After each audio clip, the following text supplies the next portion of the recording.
I thought I knew my wife until I saw her kissing another man in a bar. What I discovered next made me realize she wasn't just cheating. She was stealing my entire life's work. But two can play that game. While she plotted my downfall, I was planning something she never saw coming. They say revenge is a dish best served cold. Mine was ice cold and cost them everything. My name is Corbin Thorne. I'm 45 years old. And this is the story of how I learned that the woman I trusted most in the world was playing me for a fool. I owned 3 self-service car wash locations around Phoenix. Started with one beat-up place and built it into something decent over 15 years.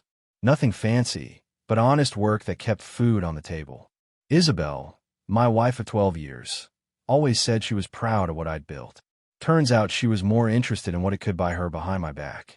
The first location sat on Camelback Road, tucked between a tire shop and a Mexican restaurant. I'd stop by each morning around 6, checking equipment, emptying coin boxes. Nestor Vega, my maintenance guy, would usually beat me there. Good man, or so I thought. Been working with me for 8 years. That Tuesday morning in March felt like any other. Arizona sun was already heating up the pavement. I pulled into the lot and saw Nestor's truck in its usual spot. The sound of pressure washers echoed off concrete walls as early customers cleaned their rides. I walked into a small office, sorting through yesterday's receipts. Business was good, better than it had been in years. Isabelle had been pushing me to expand again, maybe look at property up in Scottsdale where the money was better. She had expensive tastes, always wanting nicer things. "Morning, boss," Nestor called out, wiping grease off his hands. He was replacing a soap dispenser, his usual efficiency making quick work of the job. "How's it looking today?" I asked. "All good. Had to clear a blockage yesterday, but she's running perfect now," he replied.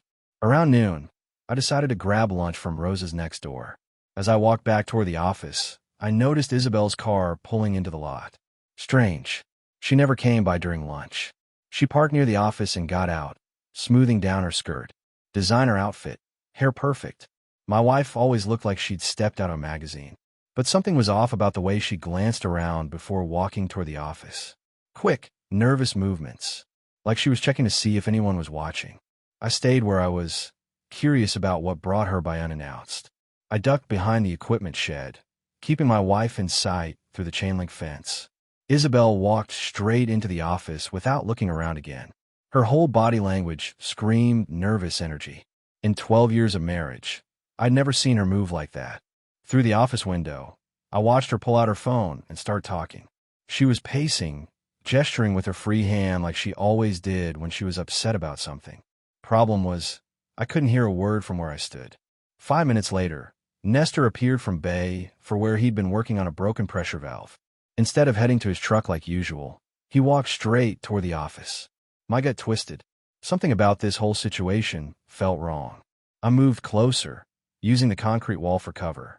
The office window was partially open to let in the desert breeze. If I got close enough, maybe I could hear what was going on. "Everything's set for tonight," Isabelle was saying to Nestor. Her voice carried that tone she used when she was trying to sound confident, but wasn't quite pulling it off. "You sure Corbin won't suspect anything?" Nestor asked. I could hear the concern in his voice, but there was something else there too. Something familiar. "He never pays attention to my schedule anyway," Isabelle replied. Too busy counting money to notice what his wife is doing. That stung worse than a slap across the face. My wife was talking about me like I was some kind of stranger, not the man who'd worked his tail off to give her everything she wanted. "The hotel reservation is under Julian's name," she continued. "Same as always." Julian. Who the hell was Julian? "What about the car wash receipts?" Nestor asked. "He's been asking more questions about the numbers lately. I've got copies of everything at home. Julian thinks we can use them to prove the business is worth more than Corbin claims," Isabelle said. My blood turned to ice water. They were planning something that involved my business records. And this Julian character was apparently calling the shots. "I still don't like this whole thing," Nestor said. "Corbin's been good to me, giving me steady work, never questioned my hours. And he'll keep being good to you, right up until he finds out you've been helping me," Isabelle snapped. "It's too late to back out now." I pressed myself flatter against the wall, hardly daring to breathe. My maintenance guy and my wife were planning something behind my back. Something that involved hotel reservations and business records, and some guy named Julian. "Just remember what we talked about," Isabelle continued. When this all comes out, you acted on your own. You needed the money for your daughter's medical bills. I had nothing to do with it. Yeah, I got it, Nestor replied, but he sounded like a man who was drowning and knew it. I heard footsteps moving toward the door. Time to get out of there before they caught me eavesdropping. I slipped back behind the equipment shed just as the office door opened. Isabelle emerged first, her face composed again like nothing unusual had happened. She got in her car and drove away without looking back. Nestor stood in the doorway for a long moment, watching her leave. Even from a distance, I could see the defeat in his shoulders. Whatever they were planning, it was going to happen tonight. And somehow, it involved destroying everything I'd built. That evening, I told Isabelle I was heading to the gym for a late workout. She barely looked up from her laptop, just mumbled something about working on client files. Perfect cover for whatever she had planned. Instead of going to the gym, I parked 3 blocks from the Marriott downtown. If Isabelle was meeting someone at a hotel, this was the most likely spot. Upscale enough for her tastes, but not so fancy that she'd stand out. I didn't have to wait long. Her BMW pulled into the parking garage at exactly 7:30. She emerged wearing a black dress I'd never seen before, heels that added 3 inches to her height. This wasn't business attire. This was hunting gear. 10 minutes later, a silver Lexus arrived. The man who got out looked like he'd stepped off a magazine cover. Tall, lean, expensive suit. Dark hair with just enough gray at the temples to suggest success and maturity. This had to be Julian. I watched them embrace in the lobby like old lovers reuniting after a long separation. The way she melted into his arms, the way he kissed her forehead before pulling back to look at her face. This wasn't some new affair. They had history. My phone buzzed with a text message from Isabelle. Working late tonight. Don't wait up. The lie came so easily to her. How long had she been lying to my face? I followed them into the hotel bar, keeping my distance. They chose a corner booth, heads close together as they talked. Julian had a briefcase beside him, and I watched him slide documents across the table for Isabelle to examine. My business documents. Had to be. I ordered a beer and pretended to watch the basketball game on the TV above the bar. But my attention stayed locked on their table. Every few minutes, Isabelle would point to something on the papers, and Julian would nod and make notes in the margins. They were analyzing my business like vultures picking over a corpse. After an hour, they finished their drinks and headed for the elevators. I didn't need to follow them upstairs to know what came next. The paperwork session was just foreplay. I sat there nursing my beer, trying to process what I'd witnessed. My wife wasn't just cheating on me. She was actively working to undermine everything I'd built. And Nestor, the man I'd trusted with access to my business records, was helping her do it. The question was why? What did Julian want with my car wash business? And how long had this been going on? I pulled out my phone and called my accountant. If they were planning to use my financial records against me, I needed to know exactly what those records contained. Dave, it's Corbin. I need you to pull together a complete financial analysis of all 3 locations. Revenue, expenses, profit margins, asset valuations. Everything. That's a big job, Corbin. What's the timeline? Tomorrow morning. And Dave, keep this between us for now. Time to find out exactly what game they were playing. Dave's report made for grim reading. On paper, my car wash business looked more profitable than it actually was. Someone had been manipulating the numbers, inflating revenue figures, and understating expenses. The kind of creative accounting that would make the business appear worth significantly more to potential buyers or potential divorce attorneys. I sat in my truck outside the Camelback location, watching Nestor go through his morning routine. He moved with the same efficiency as always, but now I saw it differently. Every time he accessed the cash registers, every moment he spent in the office, he was gathering intelligence for my wife's operation. My phone rang. Isabelle's number. Hey, honey. I answered, keeping my voice neutral. Good morning, she replied, and I could hear the fake sweetness dripping through the phone. I was thinking we should have dinner tonight. That new steakhouse downtown. My treat. What's the occasion? Can a wife want to spend time with her husband? She asked with a laugh that didn't quite ring true. Sure. 7:30 work for you. Perfect. Love you. The words felt like poison in my ears. Love you too. I hung up and stared at the phone. Dinner at an expensive restaurant. Right after she'd spent the evening with Julian reviewing my business records. This wasn't romance. This was strategy. I walked into the office where Nestor was updating the maintenance log. He looked up with his usual friendly smile, but I saw the guilt lurking behind his eyes. "Morning, boss. Everything okay? You look a little stressed." "Just thinking about expansion plans," I replied. "Been wondering if we should bring in an outside investor. Someone with deep pockets who could help us grow faster." Nestor's pen stopped moving. "An investor?" "Yeah, maybe someone who understands the car wash business, sees the potential for real growth." I watched his face carefully. "You know anyone like that?" "Can't say I do," he replied, but his voice had gone tight. "You sure that's a good idea? Bringing in outside money always means giving up control." "True, but sometimes you have to take risks to build something bigger." I leaned against the desk. "Of course, you need to trust your partners completely. One bad apple could destroy everything you've worked for." Nestor's face had gone pale. He knew I was sending him a message, even if he couldn't be sure how much I'd figured out. Anyway, just thinking out loud, I continued. "Hey, could you handle things here today? I've got some errands to run." "Sure thing, boss." I left him there, probably scrambling to call Isabelle and warn her that I was asking questions. Good. Let them panic. Panicked people make mistakes, and I needed them to make a big one. My first stop was a security company downtown. If Isabelle and Julian were planning to use my business against me, I needed evidence of what they were doing. Time to install some cameras in places they wouldn't expect. The second stop was more important. My lawyer's office. "Corbin, good to see you," Sarah Mitchell said as I sat down across from her desk. "What can I do for you?" "I need to talk about protecting my business assets. Hypothetically speaking, what would happen if someone tried to claim those assets were worth more than they actually are?" Sarah's expression grew serious. "That depends on the context. Are we talking about insurance fraud? Tax issues? Divorce proceedings?" I met her eyes. The third one. The steakhouse was packed, but Isabelle had somehow secured a prime table by the window. She was already seated when I arrived, wearing a red dress that probably cost more than most people made in a week. "You look beautiful," I said, kissing her cheek as I sat down. The lie came easier than I expected. "Thank you," she replied, smiling that perfect smile I'd fallen for 12 years ago. "I ordered you a scotch. The good stuff." The waiter appeared with our drinks. Isabelle raised her glass for a toast. "To new beginnings," she said. "What kind of new beginnings?" I asked, taking a sip. "Well, I've been thinking about what you said yesterday, about expanding the business." She leaned forward, her eyes bright with fake enthusiasm. "What if we brought in a partner? Someone with real money who could help us grow?" There it was. The trap, laid out as neatly as the silverware. "Interesting idea," I replied. "Got anyone in mind?" "Actually, yes. I have a client who's been looking for investment opportunities. His name is Julian Cross. Very successful businessman. Lots of experience in service industries." I nodded thoughtfully, like I was hearing this for the first time. "How well do you know this guy?"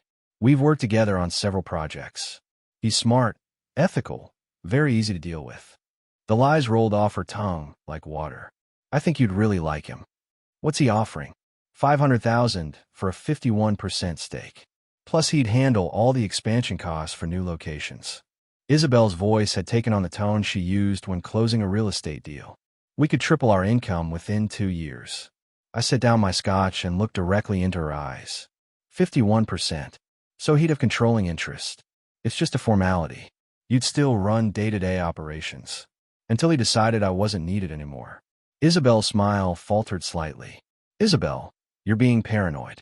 This is a good deal." "For who?" "You and Julian." The color drained from her face. "What do you mean?"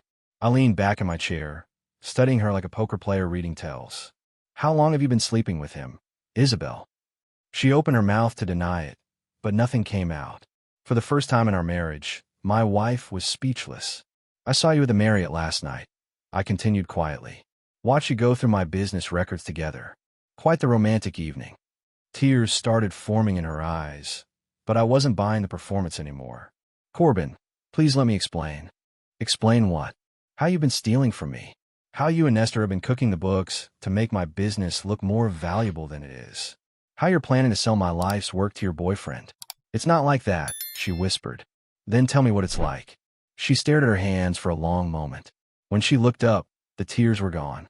In their place was something cold and calculating. "You want the truth? Fine. Julian and I have been together for 8 months. And yes, we want to buy your business. But we're offering you fair market value. Fair market value based on fraudulent records. The records are accurate. You just never paid attention to how much money you were actually making. I stood up and threw two 20s on the table. Dinner's on me. And Isabelle, tell Julian I said no deal. I didn't go home that night. Instead, I drove to the Camelback location and let myself into the office. If Isabelle and Julian want to play dirty, I needed to understand exactly what weapons they had. The hidden cameras I'd installed earlier that week had already captured hours of footage. I connected the hard drive to my laptop and started reviewing the files. What I saw made my blood boil. Nestor wasn't just stealing cash from the registers.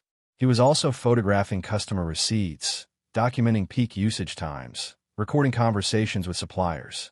Every detail of my operation was being fed to Julian Cross.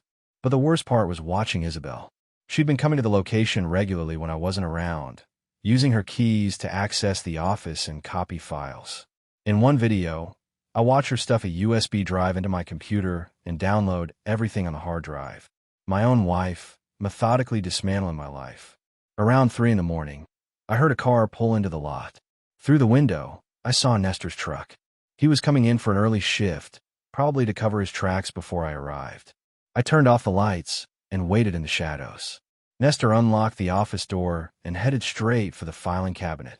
He pulled out a folder marked tax records and started photographing each page with his phone. Looking for something specific, I asked, switching on the desk lamp. Nestor spun around, nearly dropping the folder. Corbin, I thought you weren't coming in until later. Change of plans. What are you doing with my tax records? Just updating the files. Making sure everything's organized. I stepped closer, and he backed up against the wall. Nestor, we've worked together for 8 years. You're like family to me, so I'm going to give you one chance to tell me the truth. He stared at the floor, his shoulders shaking. I needed the money, boss. My daughter's medical bills, they're killing us. Julian offered to pay them off if I helped him understand your business. How much is he paying you? $50,000. Plus he's covering Elena's surgery. I felt a stab of sympathy despite my anger. Nestor's daughter had been fighting leukemia for 2 years. The medical costs had been crushing him. You could have come to me, I said. I would have helped. With $50,000. He laughed bitterly. You're generous, Corbin, but you're not rich. So you decided to sell me out instead. I never wanted to hurt you. But Julian said the deal would be good for everyone. You get bought out at top dollar. I'd get the money for Elena, and he'd expand the business. And my wife? What's her role in all this? Nestor's face went pale. She said you knew. Said you were both planning to sell and retire early. Another lie. Isabelle had convinced Nestor that I was in on the scheme, probably to ease his guilt about betraying me. Nestor, I want you to listen carefully. Julian Cross is not buying my business. He's stealing it, and he's using you and my wife to do it. I walked to my desk and pulled out a manila envelope. This contains copies of all the evidence I've gathered. Photos, financial records, video footage. Enough to put you and Isabelle in prison for fraud and embezzlement. Nestor's knees gave out. He slumped into a chair, holding his head in his hands. But I'm not going to use it, I continued. Yet, because you're going to help me turn the tables on Julian Cross. He looked up, hope flickering in his eyes. What do you want me to do? Tell Julian that I've agreed to meet with him. Tell him I'm ready to sell. But this time, we're going to control the conversation. The meeting with Julian Cross was set for Thursday at my lawyer's office. I arrived an hour early to go over the final details with Sarah Mitchell. You sure you want to go through with this? She asked, reviewing the documents spread across her conference table. I've never been more sure of anything, I replied. Julian thinks he's buying a profitable business. When he realizes what he's actually getting, it'll be too late. The plan was simple but devastating.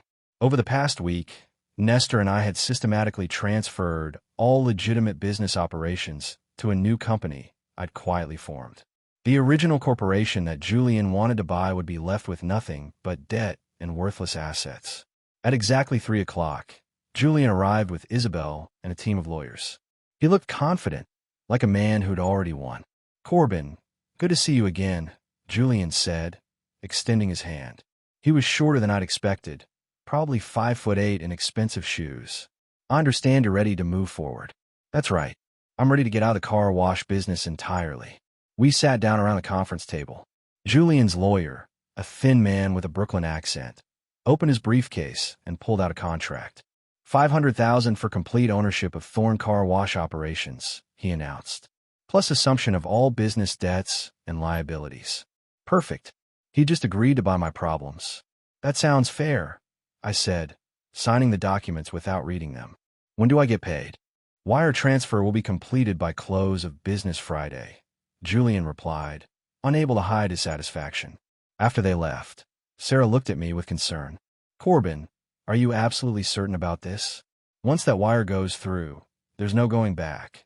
There's already no going back, I told her. My marriage is over. My business partner betrayed me, and my wife has been stealing from me for months. At least this way, I get paid for my trouble.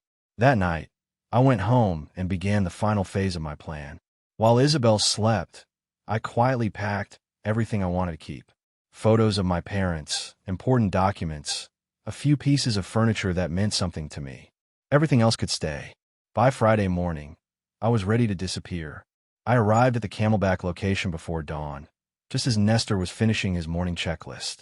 It's done, I told him. Julian's money should hit the account by 5 o'clock. And then what happens? Then you call him and explain that the business he just bought has no customers, no working equipment, and about $200,000 in unpaid taxes. Nestor whistled softly. He's going to be furious. That's the point. And when he comes looking for me, I'll be long gone. I handed him an envelope containing $20,000 in cash. For Elena's medical bills. Consider it severance pay. Where will you go? Somewhere they'll never find me. By noon, I closed my bank accounts, sold my truck to a used car dealer, and bought a one-way ticket to Denver under a name that would take them months to trace. As the plane lifted off, I looked down at Phoenix one last time. Somewhere down there, Isabelle was probably wondering why I hadn't come home last night.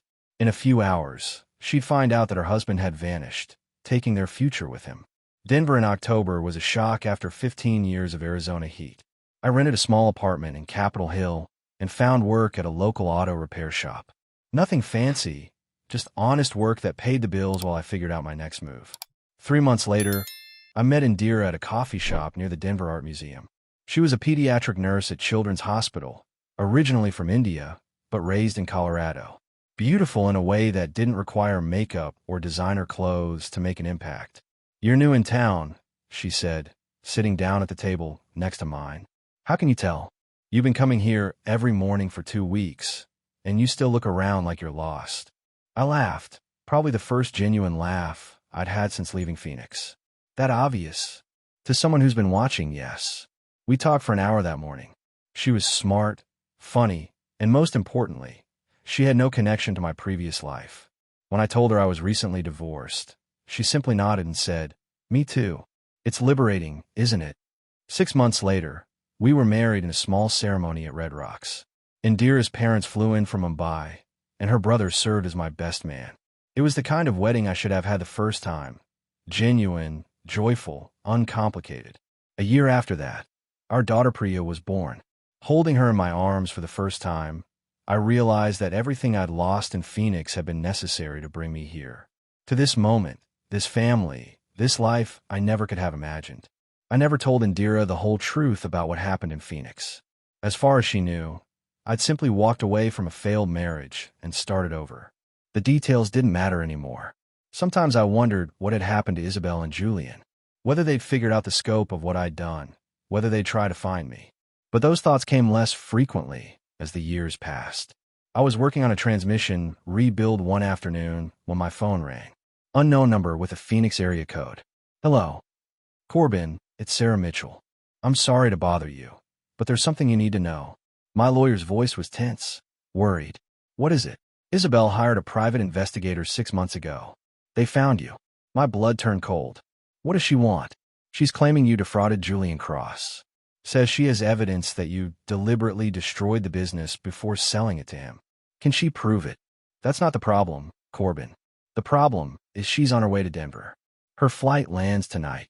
I looked across the garage at the life I'd built, the peace I'd found. In a few hours, it would all be threatened by ghosts from my past. Thanks for the warning, Sarah. Corbin, whatever you're planning to do, be careful. She's not the same woman you married. Prison changes people. Prison. Julian pressed charges for fraud. She served 18 months, got out last year. From what I hear, she blames you for everything that happened.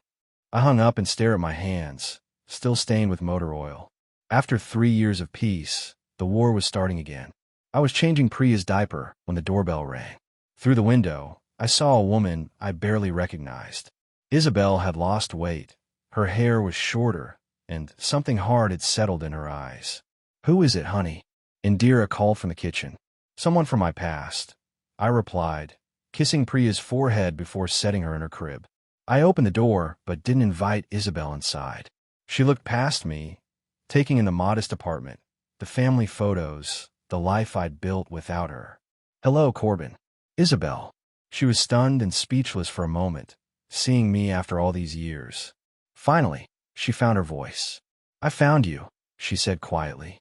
"Took you long enough. 3 years of searching. 3 years of wondering how you could just vanish like that." Her voice was bitter, harder than I remembered.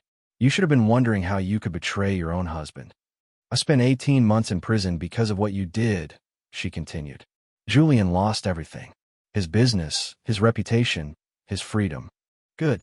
She stepped closer, her eyes flashing with anger. "You destroyed innocent people, Corbin." "Innocent?" I laughed. "You stole from me, lied to me, tried to sell my life's work to your boyfriend. There was nothing innocent about any of it. We offered you fair value. You offered me fraud wrapped in a bow." Behind me, I heard Indira approaching with Priya in her arms. Isabelle's gaze shifted to my wife and daughter, and something broke in her expression. "Is this your family now?" she whispered. "Yes, this is my real family." "I was your real family," she said, tears starting to fall. "For 12 years, I was your wife." "No, you were my enemy pretending to be my wife. There's a difference." Indira moved to stand beside me, holding Priya protectively. "Corbin, should I call the police?" "That won't be necessary," I replied, not taking my eyes off Isabelle. "She's leaving." "I came here to tell you something," Isabelle said quickly. "Julian died in prison 6 months ago. Suicide. He couldn't handle what you did to him. That's on him, not me. His blood is on your hands." "No, Isabelle. His blood is on yours. You brought him into our lives. You helped him steal from me, and you destroyed everything we had. Julian's death is just the price of doing business with criminals." She stared at me for a long moment, seeing that the man she'd married was gone forever. "I loved you," she whispered. "No, you didn't. But that's okay, because I stopped loving you the moment I saw you kiss him." Without another word, she turned and walked away. I watched until her car disappeared around the corner, then closed the door and locked it behind me. "Was that really your ex-wife?" Indira asked as we sat down for dinner. "Yes, but she won't be back." "How can you be sure?" "Because there's nothing left for her here. I'm not the man she married, and she's not the woman I thought I loved." That night, after Indira and Priya were asleep, I sat on our small balcony, thinking about the choices that had brought me to this moment. Isabelle's visit had stirred up old feelings, but not the one she'd hoped for. I felt no guilt about what I'd done to Julian. He tried to steal my life, and he paid the price. That was justice, not cruelty. The next morning brought unexpected news. Sarah Mitchell called with an update I hadn't expected. "The IRS finished their audit of Julian's business dealings," she said. "Turns out he owed about $2 million in back taxes and penalties. Since the business was worthless when he died, they're writing off the debt." "What does that mean for me?" "It means you're completely clear. No criminal charges, no civil liability, nothing. Julian's death closed the case permanently." I hung up the phone and looked around our apartment. It wasn't much compared to the house I'd shared with Isabelle, but it was honest, clean, built on truth instead of lies. 6 months later, I opened my own auto repair shop in Boulder. Business was steady, customers were loyal, and I was finally using the mechanical skills I'd learned in the Army. Indira was pregnant again, and Priya was walking, filling our home with laughter and chaos. We found a small house near the mountains, with a yard where kids could play and gardens where we could grow vegetables. One evening, as I was teaching Priya to throw a ball, she looked up at me with those serious brown eyes she'd inherited from her mother. "Daddy, are you happy?" she asked. I picked her up and spun her around, listening to her giggles echo off the mountains. "Yes, sweetheart, I'm happy. And for the first time in years, I meant it completely. Sometimes the best revenge is simply living well. Isabelle and Julian had tried to destroy me, but all they'd done was force me to become the man I was always meant to be. The war was over. I'd won.